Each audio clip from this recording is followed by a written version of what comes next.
Тарихқа монополия орнатуға болмайды. Пікірлер мен тарихи деректер, әр ғалымның зерттеулері ашық айтылып, сіздерге ұсынылып, пікірталас болғанда ғана шындыққа жақындай аламыз. Сонымен, Сыпатай би не себепті мұндай қадамға барды, соны түсініп көрейік. Сыпатайдың жағдайын түсіну үшін сол дәуірдегі, яғни 19 ғасырдағы қазақ халқының, оның ішінде Жетісу қазақтарының жағдайына бір қарауымыз керек.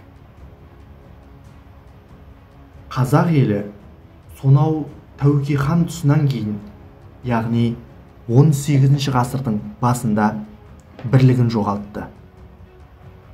Мұны ашық айтуымыз керек. Тәукенің дүниеден өтуімен үш орда өз алдына хандар сайлауға көшті. Ал Кенесары тұсында хандықтың соңғы рет тұяқ серпуіндей ғана күш қуаты қалған еді. Солтүстікте Ресей империясы, оңтүстікте Қоқан хандары, шығыста анталаған Цин империясы Жетісу қазақтарының барар жер, басар тауын қалдырмады. Ресеймен ауыр күрестен кейін Кенесары бастаған қазақ әскері Ұлы Жүз жеріне қарай қоныс аударды. Кенесары ханның өзіне қосылмаған қазақ ауылдарын талқандауы, тіпті қазақтардың оған деген қарсылығын өршіте түсті. Сол дәуірдегі орта жүздің бетке ұстар азаматтары Құнанбай Өскенбаев, Барақ Сұлтанбаев, Нұрәлі Әділовтер бұл көтерілісті қолдай қоймады. Патша әскері күн сайын қазақ жеріне қамалдар салып, әскерін күшейте түсті де, ал Кенесары осынау жағдайды дұрыс бағалай алмады, немесе ханның басқа амалы болмағанда шығар. Қалай дегенмен де Кенесарының азғантай әскері заманауи үлгіде қаруланған Ресей әскерімен шайқасатынын, оның үстіне Қоқан билеушілері де Кенесарыны ұната қоймайтынын,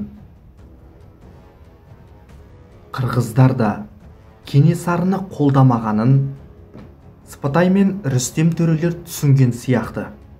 Олар мағынасыз соғыстан өз қарамағындағы халықты сақтау үшін осындай әрекетке барған болар. Әрине, біздің мақсатымыз Рүстем мен Сыпатайды ақтап алу емес. Тарихта әр тұлғаға өз халқы, одан соң әлемдік тарих өз бағасын береді. Біздің мақсатымыз Сыпатай мен Рүстемнің неге мұндай әрекетке барғандығын түсіну тарихи тұрғыдан. Мысалы, орта жүз сұлтандары мен ел басқарып жүрген ел ағалары Құнанбай Өскенбаев, Барақ Сұлтанбаев, сол дәуірдегі Нұрәділ Әділов, Мұса Шорманов сияқты адамдар Кенесарыны қолдап Ресеймен ашық айқасқа шығуды дұрыс деп санамады. Сол сияқты Ұлы Жүз жеріндегі қазақ сұлтандар да осынау күрестен ешқандай мән таппағасын Кенесарыдан бойын аулақ салды. Біз бұл тарихты бүкіл қазақ хандығының шеңберінде қарастыра алмаймыз. Сол себепті Кенесары өз айналасындағы адамдарға қалай жауапты болса, Сыпатай мен Рүстем төрелер де өзіне бағынышты халықты сақтап қалу үшін осындай қадамға барды деп ойлаймыз. Алайда бұл Сыпатай мен Рүстем төрелердің шайқас алдында Кенесарыдан бөлініп кері шегініп кетуі дұрыс дегенді білдірмейді.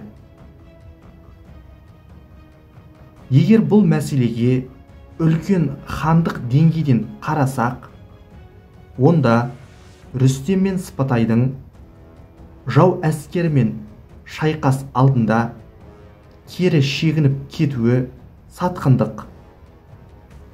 Ал егер Жетісу жерінде өмір сүріп, сол тауқыметтің ортасында қалған қарапайым халықтың деңгейінде қарасақ, яғни сол дәуірдегі сол Жетісуды мекендейтін халықтың көзқарасымен қарайтын болсақ, әрине Сыпатай мен Рүстем өз айналасындағы жұртты қырғыннан сақтап қалу үшін амалсыздан осындай әрекетке барды деп ойлауға да болады. Мысалы, біз айтып отырған осы Сыпатай деген адам өз төңірегіне өте сыйлы адам болғаны сондай, Жетісу ақындарының алтын діңгегі атанған атақты Сүйінбай ақын. Осы Сыпатай бидің елге қалай қызмет еткенін жырға қосып, тіпті атақты Төле биге теңеген екен. Сол жырда мынадай үзінді айтылады Сыпатай туралы.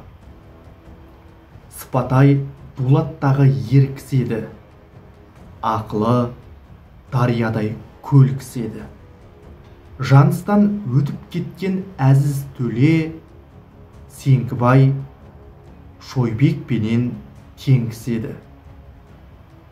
Сыпатай би өз айналасына сыйлы, Жетісу жеріндегі ең бір бетке ұстар ардақты ел ағасы болғанның тағы бір көрінісі.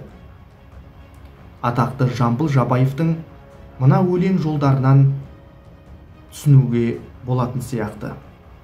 Жамбыл ақын өз жырында сол Сыпатайды былай деп өлең етіп жырға қосады. Барайын енді Сыпатайға, айтпай оны кетпеймін тегі жайға.